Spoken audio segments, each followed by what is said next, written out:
was 53 minutes, so that's not too bad. 53 miles? Oh no, 53 miles. I just want the. I won't tell anyone. I want the viewers to know that I am numerically dyslexic. Oh no. And you're really clever and a proper scientist that knows things. So that the 53 is the minute miles, and the 12 is hours and a minute. Time, which is what you said. That's get off to a good start. Yeah. But let's. I think I mean I want to quickly explain because I think I first met you then. In fact, the Bloomsbury Theatre was right here. Yes, it was over at the Bloomsbury Theatre when we did a benefit like for 2 years ago for Bletchley Park. Bletchley Park. Yeah. Yeah, which was amazing. And amazing audience, really big audience, wasn't it? Yeah. Well, it was sold out really quickly. Was it? Actually, oh, yeah, excellent. no, it did. Yeah. So. But I think I want to explain to. Well, even young people in this country who might not have a full grasp of history, but also certainly a lot of overseas viewers, what Bletchley Park is and what role it played in the last war, and not only what role it played in the war, but then what it led to, which is partly the whole reason that people can see this. It's such a vital part of that history. But so it was technology. It was the code breaking. It's the place where the code breakers worked during the Second World War. So there were, well look, I found this amazing because I kind of had this idea before I went there that Bletchley Park was this place. I just knew a little bit about it, so code breakers, and I just thought kind of guys in their 40s in tweed jackets sitting around smoking pipes and doing the Times crossword. That's what I thought it would be. So I found out the first time I went up there that actually more than 10,000 people were. I had no idea. I thought it was like 40 or something. Yeah, no, I did too. 10,000? 10,000 people worked there, and more than half of them were women. So I was like, woo! So I was very happy about that. Yeah. And yeah, it was an absolute revelation. The work that was done there was said by, I think, Eisenhower to have shortened the war by 2 years. Wow. And at that time, about 11 million people a year were dying. So it's just, it's incomprehensible amount. Yeah, it is. So potentially saving 22 million lives, the work that was done there. But what happened was at the end of the war, Churchill ordered, well, I mean, the whole time they were there, everyone was told they weren't allowed to say anything to anybody. It was completely secret. So husbands and wives didn't know that they were both working there. And people only knew kind of who was working right next to them in the same hut or in the same area, and they didn't know, they only knew the small part of the process, apart from a couple of people obviously who had an overview of the whole thing. Most people only knew the small part that they were doing and didn't know where stuff was coming from and where it was going to. They were part of this amazing chain of people working. And so, but what they were doing to crack the code. It was the messages that were being sent by the Nazis to each other. Yeah, the Nazis and the military. Right. I think, and from Japan too. Right. So lots were experts in German, Japanese. Right. Linguists. Of course, they had to be linguists as well. Yeah. So and I mean, I've met some of the people. They're just incredible. Right. Even now. And they kept quiet about it though for years, didn't they? I mean, I certainly didn't know. I didn't know about it when I was a kid, and my father was, very active in the Second World War. Okay.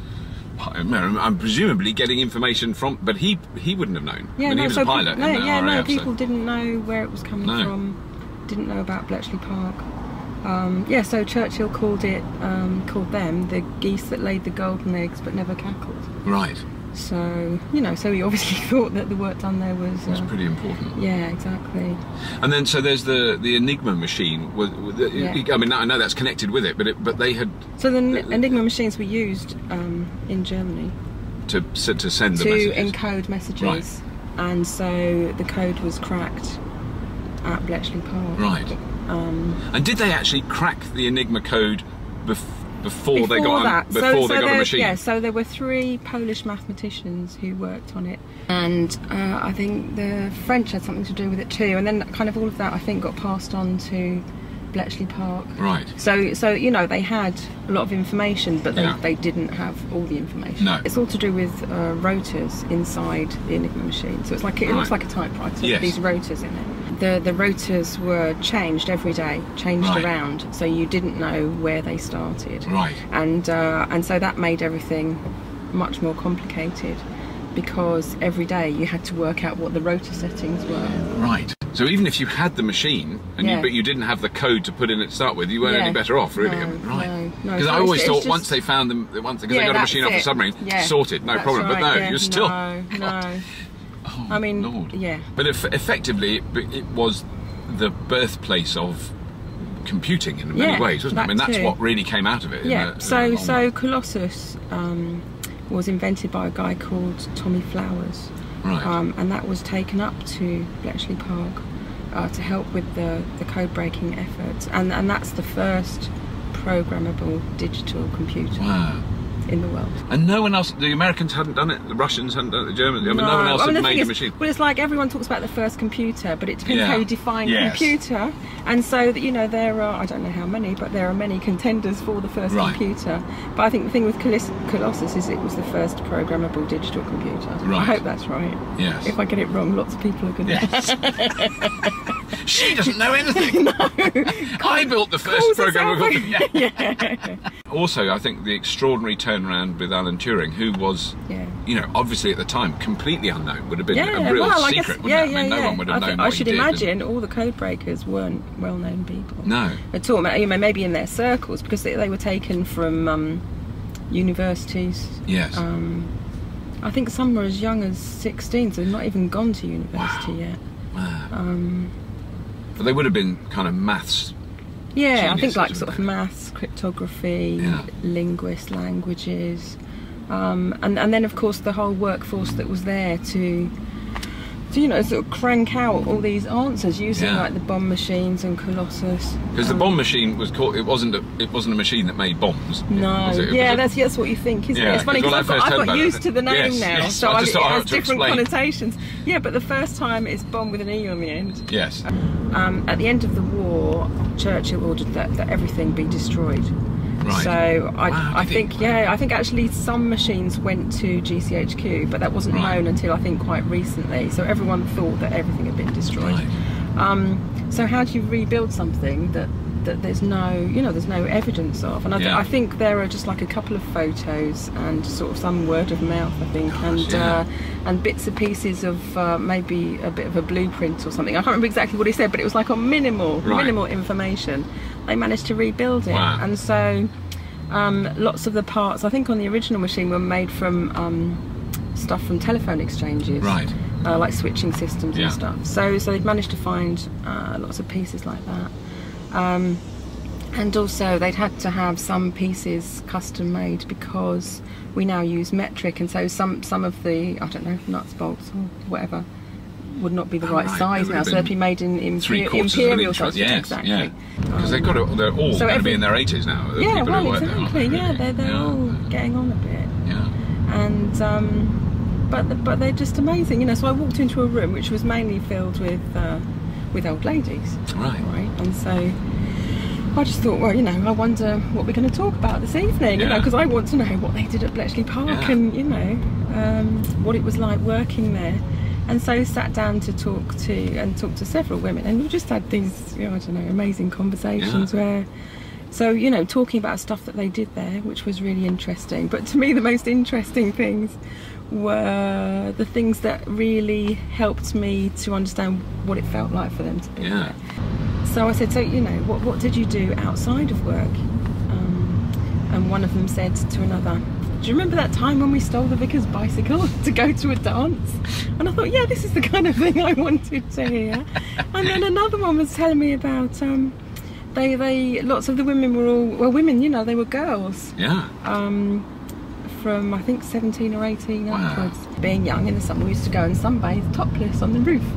She said, and that would have been so shocking in those days. But the local RAF pilots used to fly over and swoop down low over the top to get a good look. And of course, all the RAF pilots used to get into trouble for flying low over Woburn Abbey. And I thought, yes, I wanted to hear a story like that. It was wonderful. Yeah. But you know, then these 18-year-old girls, not telling anybody anything, not talking about it outside of work. I mean, thousands of them. I mean, you know, it is extraordinary that did that any level of secrecy was maintained with that many people there. When you think about it, I mean, well, 10,000 people. I would have been rubbish. That wouldn't happen now. Yeah. You know, we just do it. Oh, well, I'd be on Twitter. Yeah. As would you, I'm sure. Sitting in Trying front of top secret. Oops, not meant to say. Yeah, exactly. Yeah, that's exactly. You would be useless, wouldn't you? I would be the worst secret agent ever. You know, it's like people know when I get a haircut. You know, just like, how would I manage to keep a secret like that? I just wouldn't be able to do it. But also to keep it after the war as well. I mean, there would have been people who then went on, had families, had children, had grandchildren, never said anything. Absolutely, didn't say anything. Yeah, some of the major code breakers, I think one of them, I'm not very good with names, so I can't remember his name, but one of the major code breakers died without ever telling his family. Wow. I'm sure more than one. Yeah, I bet. But Kelsey Griffin, who's Director of Operations at Bletchley Park, you know, you walk around with her, she tells you these stories of all these people that work there, and they walk around crying. Yeah. Because they're just such poignant things, you know, and it's like, this guy, he didn't tell his father said something to him like, oh, you never amounted to much. Like when his father was on his deathbed, and even then he still didn't tell him what he'd done at Bletchley, and he'd been one of the major code breakers at Bletchley Park. It's giving me goose pimples now, just talking about it. And so, you know, so this massive sacrifice, really. Yeah.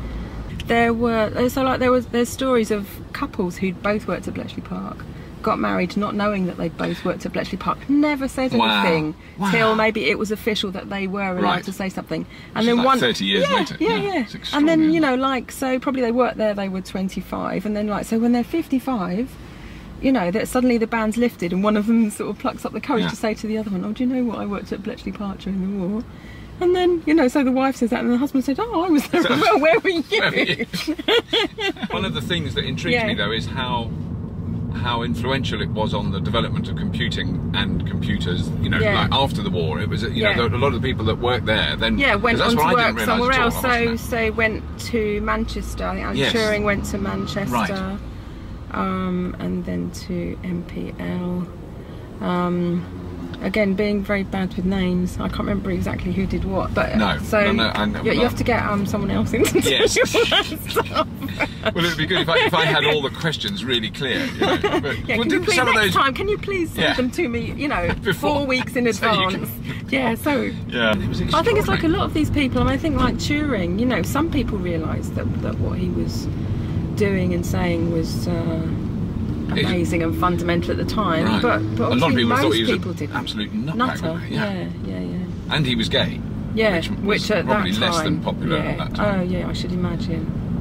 Remembering my father's, you know, quite healthy homophobia, you know, being a man of that generation, you know. So a gay mathematician, a boffin back at GCHQ, you know, would have been.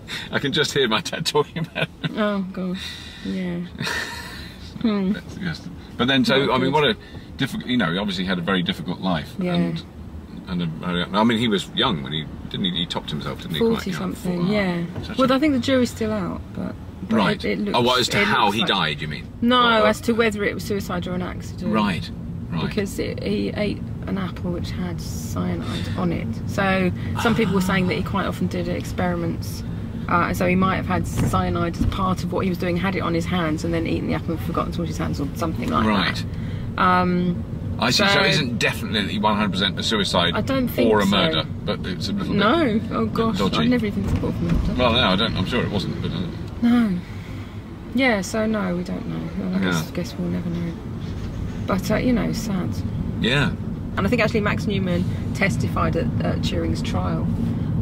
In his defence, right? Because Turing was a friend of the family, right? Because that's quite. I forgot he was on trial, wasn't he? Yeah. But for his homosexuality, I mean, that one, I mean, it's ludicrous. It's so absolutely bonkers, ludicrous. Ludicrous. You just, I don't know, make us believe that. I suppose attitudes change, don't they? But just the thought that anyone ever thought that that's the sort of thing. Well, I suppose some people still do. Oh no, plenty of people still do. But I mean, I think it's just crazy. There was actually a survey very recently where, both here and in America, which basically said people aren't that bothered. You know, like the vast majority of people go, oh, I don't care. Am I bothered? Yeah, I'm a bothered that he's gay. No, I'm not. Yeah, you know? no. It's like become not important, which is the best thing ever, really, in a way, that it's not important. And you judge people on what they're like, not what they Yeah. What they, I don't know. Yeah, exactly. Yeah, we don't even know. There. Yeah. It's just fine. Yeah, exactly. But what isn't it a tragedy that I mean, it was also such an absurdity that if you were a homosexual and you got busted for it, and you'd be sent to prison. Yeah. Which is... Well, so he had to choose between going to prison or chemical castration. So he chose chemical castration, grew breasts. I mean, can you imagine how... Oh, it's just... just makes me feel ill thinking what he had to go through. Yes. Yeah. And that, along with everything else that, you know... It was also the hypocrisy of it was so colossal, because such a vast amount of the British, you know, security services and everybody were all gay anyway. But they just kept it discreet. Right. One didn't talk about it. And so I met William Newman as well, Max Newman's son, who remembers Turing. And Max Newman worked at Bletchley Park as a code breaker with Turing. With Turing. Yeah. Yeah, and so I asked William Newman if he had any memories of Turing. So he said, you know, something like, yeah, because he came to our house often and he's, you know, a friend of the family. Turing was an amazing runner as well, like a marathon runner. Wow. And I think he almost qualified for the Olympics in his time. So it's just like, you know, if ever there was a man that was kind of, I don't know, godlike, just seemed to be good at everything, then it was him. So Turing ran from his house to the Newman's house. Right. I think early one morning, he said. And so it was something like 12 miles maybe. Right. And when he got there, he found that the family weren't in or weren't answering the door. So he had nothing on him to leave them a message. So he got a leaf and a stick and tried to write a message on it and put it through the door. Wow. Which I just thought, that's such a cool idea, isn't it? I wonder if it was coded. Oh, we're going that way. There. Oh my God, over that way. Oh, yeah. I'll let them all go past. Yeah, we'll just oh yeah, it does say it in a huge arrow on the thing. Mrs. Thing, she knows where she's going. But there's so many roundabouts. Yeah, there are. There are a lot, aren't there? I kind of got bored of looking at them all. But now, we could just see. We're just pulling in. We're pulling in. This, ladies and gentlemen, is the top secret World War II. So no one would have been allowed to do this in the olden days. No. Where this is Bletchley Park. There it says, welcome to Bletchley Park. Yay! Home of the code breakers. Home of the code breakers. And do we go straight on up through the gate go there? straight through. Wow. Yeah. I don't remember any of this, so if I have been here... There was a different entrance. Was there? Yeah. I don't think I came in this one. There was a different entrance over there. Wow. Right, now I've got to... I do need... Have you got a... You can tell them who we are. We are, yeah. Hiya. Hello. Hello. Here to see Simon. Okay, you know where to go though. Yeah, great. Which way do you go straight up? Go right. Go right, okay. Please. Thank you. Bye. Bye. That's very good. See, you know security. You knew who you were. You can get in anywhere. They know who you are. Well, that's brilliant. Thank you so much, Sue. That's really, thank you. Really good. Great adventure we got here in the end. What's the time? Nearly ran over some veterans at the last minute. It's 2:15, so we're all right. Excellent.